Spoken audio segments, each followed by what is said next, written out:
And I'm telling you from the bottom of my soul, it is so easy to beat people today. They are so soft. They have no work ethic. No one can stick with anything. Everyone's distracted. They're on social media. They're counting their fucking notifications because they can't stick with shit. They can't say no. Getting better is a campaign. It's a campaign. It's a daily, a weekly, it's an hourly fight. An incessant fight that doesn't stop against weakness and against temptation and against laziness. It's a campaign of discipline. It's a campaign of hard work and dedication. It's waking up early and going to bed late and grinding out every second in between. Every single day. See, this is not for you in the first 5 years of doing whatever you're doing. Like, end yourself. That's the job. The job is nose goes against grindstone, sleep is out of the window, the candle gets burned on three ends. That's what you're supposed to do. And that is the work that no one will do. And that is why entrepreneurship is much more a battle of wills than it is a battle of intellect. You have to be willing to delay gratification for an extended period of time and eat glass, and that eating of glass is seeing how many failures you have until you get it right. Many people, but don't make dreams your fucking master. But I was able to dream outside those fucking four walls of that small town. A lot of people sit back and they dream about being a sports figure, or dream about being a SEAL, or dream about being an astronaut. And all it is a fucking dream. They don't put the work behind the dream. That dream has become their fucking master. When you become the master of your fucking dream is when you say, I want to go be a Navy SEAL. And you say, okay, I'm going to lose 106 pounds in less than 3 fucking months. You're always afraid to take the first step because all you see is every negative thing 10 miles down the road. You're going to take the professor's side on Don't this? give me a line of shit, no. Look, I didn't want the job. It's not about the job. I don't care if you work for the government. But you can do anything you want. You are bound by nothing. What are you passionate about? What do you want? I mean, there are guys who work their entire life laying bricks so their kids have a chance at the opportunities you have. I didn't ask for this. No. You were born with it, so don't cop out behind. I didn't ask for this. I've often said a man's character is not judged after he celebrates a victory, but by what he does when his back is against the wall. So no matter how great the setback, how severe the failure, you never give up.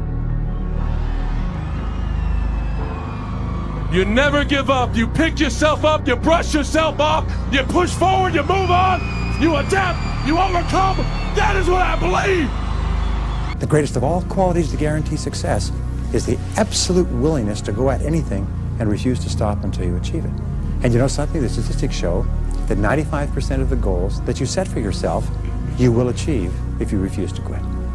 So the starting point is just to simply say, I am unstoppable. Say it. Say, I am unstoppable. I am unstoppable. Now say it like you mean it. Get your thumbs out of your mouths and say it like you mean it. Say, I am unstoppable. I am unstoppable. Once more, I am unstoppable. I am unstoppable. Yes, so now from now on, whenever you see a barrier or wall or you think of anything you want to do or be, you say, wait a minute here. I'm unstoppable. Nothing stops me. And so the chorus, which is just so much fun, I can't sing it to you, but the chorus, it goes like this. You got to find yourself, to know yourself. You got to know yourself, to be yourself. You got to be yourself, to improve yourself. You got to prove yourself, to get over yourself so you can give yourself. You can't give yourself until you get over yourself. That if you want to be a confident person, you have to take action. Confidence is a result of doing something.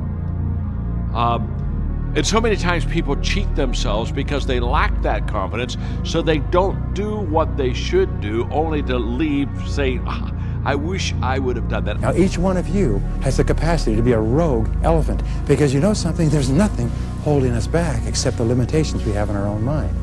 That elephant is in reality unstoppable. And the most important goal that you can develop, the most important quality or characteristic that you can develop for happiness and success is to be unstoppable yourself, is to think of yourself as unstoppable. And you know how you become unstoppable? It's by the basic psychological behavioral development principle of simply saying it to yourself. Because whatever you say to yourself and believe over and over again, you start to believe as a reality. You start to walk it and talk it and act it. So what you say is, I am unstoppable. I'm unstoppable. I'm unstoppable. I don't care what it is, I'm unstoppable. Nothing will stop me.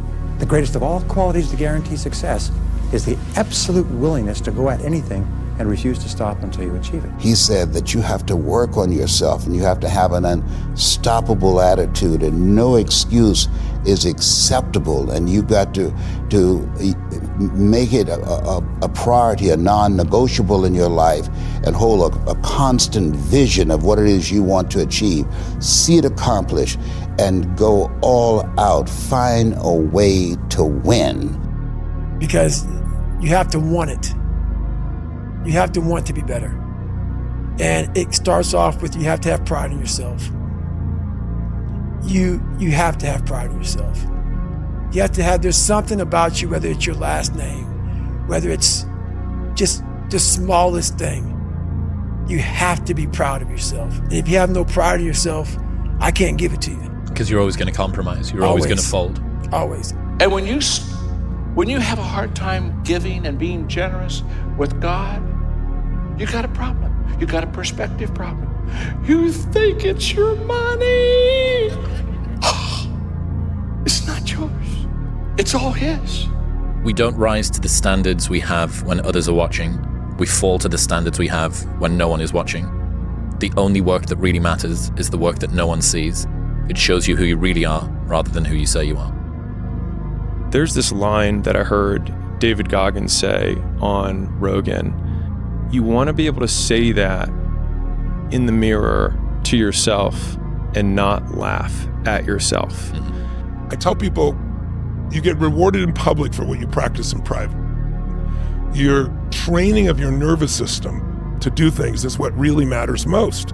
And you can't just be in your head. Model the rise, not the result.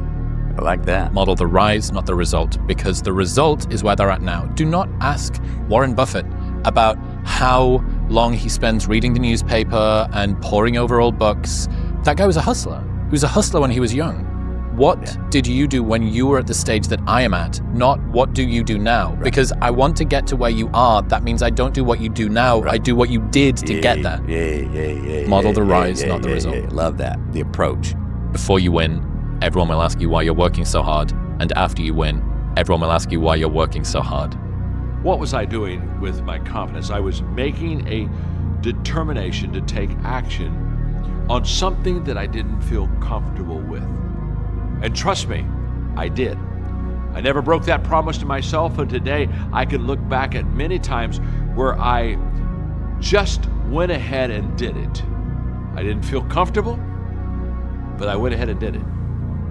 And each time I took action, it began to give me confidence. Significance is all about others.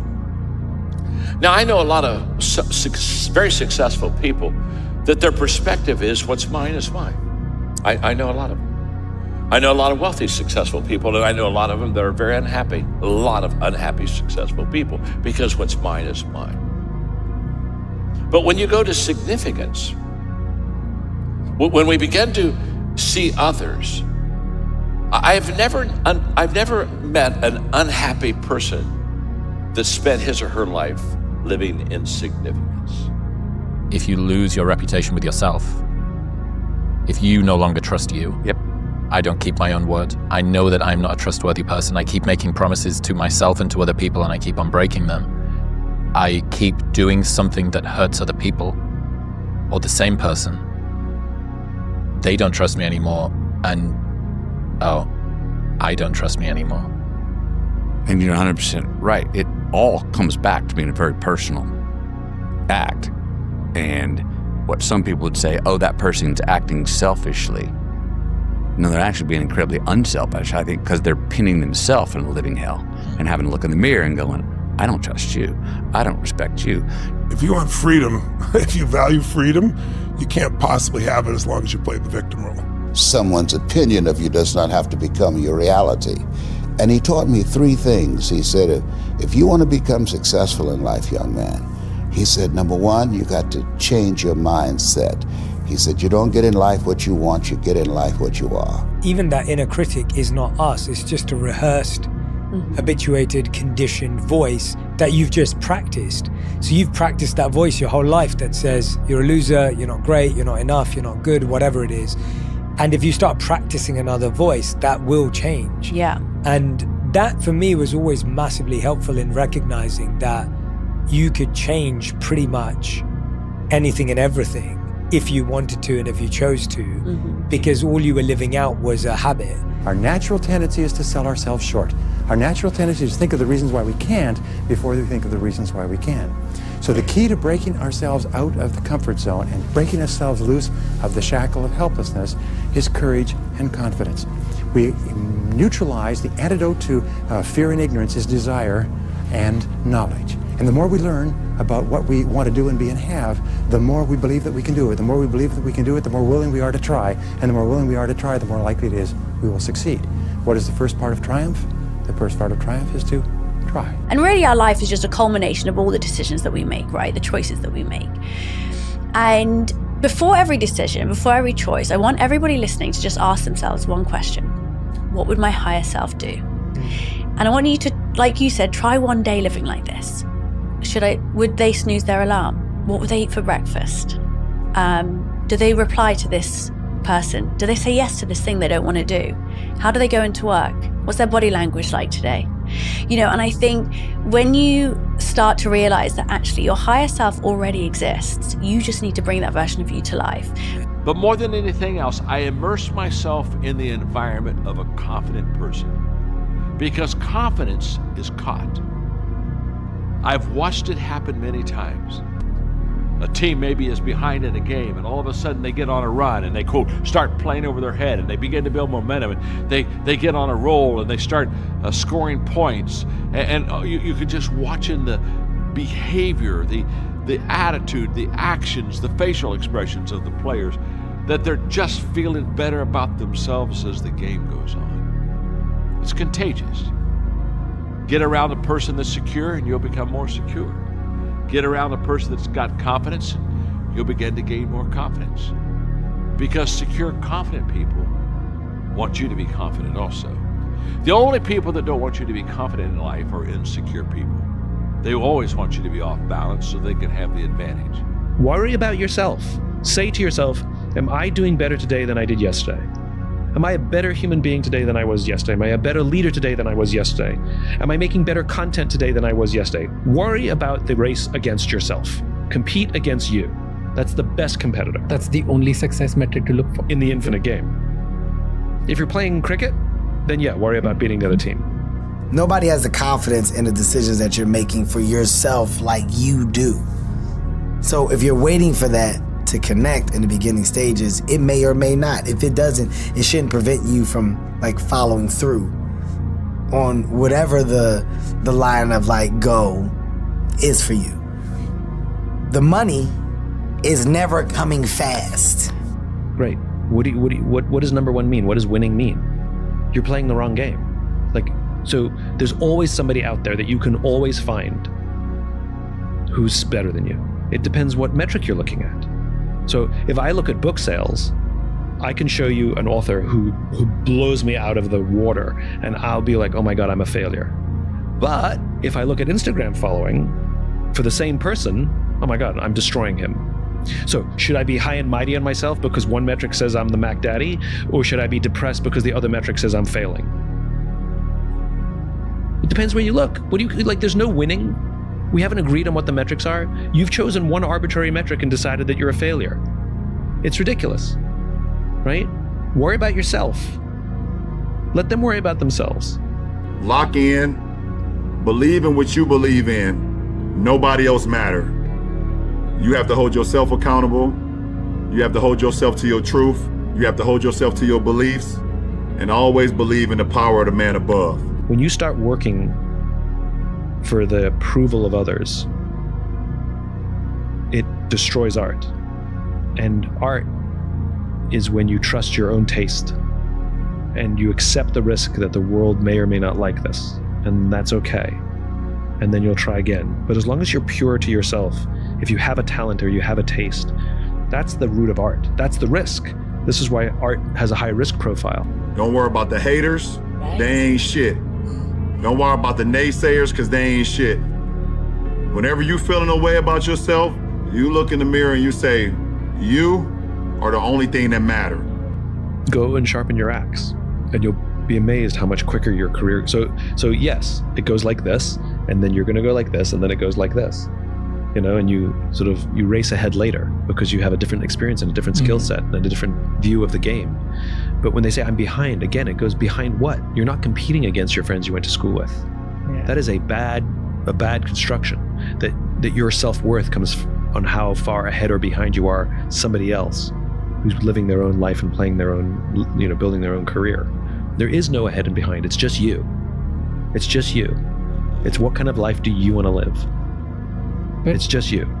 It is astounding how many people want to be spectacular in life but also want to fit in and be normal. Like, by being normal, you are, by definition, aiming for average. Normal people get normal results. Weird people get weird results. You literally can't do what everyone else does and not expect to get what everyone else has. By doing what everyone else does, you guarantee average results. Life can be much broader once you discover one simple fact, and that is everything around you that you call life was made up by people that were no smarter than you. And you can change it. You can influence it. You can build your own things that other people can use. The first of all, starting point of great accomplishment is to dream big dreams. Number one, dream big dreams. Let your mind float free. All really exceptional men and women dream big dreams. They allow their minds to float. They think of what they could be and what they could do and what they really, really want. Here's an exercise for you. Take a piece of paper later on and write at the top, dream list, and then make a list of all your dreams. If you're married, sit down with your spouse and say, honey, let's make a list of everything we'd like to be, do, or have in the rest of our lives. But what about this and what about that? No, decide what's right before you decide what's possible. I say chase your dreams, man. Do that thing, man, that keeps you up at night. That thing that bothers you, man, that makes you trip. You can't quit thinking about it. You always, that thing, man, that you wake up in the middle of the night, you got a new idea. That's what you got to chase. Because anything else, it's gonna disappoint you. You're gonna forever be sad, man. If you don't chase that dream, you're gonna forever be miserable, man. And the minute that you understand that you can poke life and actually something will, if you push in, something will pop out the other side, that you can change it, you can mold it. That's maybe the most important thing, is to shake off this erroneous notion that life is there and you're just going to live in it, versus embrace it, change it, improve it, make your mark upon it. It's a sad way to make a living at something you don't enjoy doing. You're going to do that till you're 65, then you're going to retire, then they're going to give you a third of what you can't live on anyway. That's the plan. They'll give you a gold watch, a turkey, and 1/3 of what you're having a hard time living on now. I have led a toothless life. A toothless life. I have never bitten into anything. I was waiting. I was reserving myself for later on, and I have just noticed that my teeth have gone. A lot of people wait for perfect conditions to start, but don't realize that starting is the perfect condition. It's the habit of biting that takes you all the way, not where you choose to bite the first time. And nobody cares about you more than you should care about yourself. And nobody is giving you the roadmap to the wins. You have to go find that information. You gotta go discover it. You gotta wanna get it. You gotta wanna do it. And with the right help, the right word of knowledge, it can better help position you, but ultimately you gotta wanna do it. You have the power to do more than you can ever begin to imagine. Don't underestimate yourself. You don't know enough about yourself to become a cynic. And so you've got to challenge yourself to access that power that you have within you. You're more than a conqueror. And it takes tremendous willpower, and I know you have plenty of willpower, I do as well. But there's a limit to willpower, but there's no limit to pull. Pull is when there's something magnificent that you want to serve, something that you've got an obsession for, to create or to do or make happen. And that you don't lose that energy. Because your perspective right now concerning God, your family, your work, where you live. The perspective that you have right now is your world. Your perspective is your world. You see, how we view things is how we do things.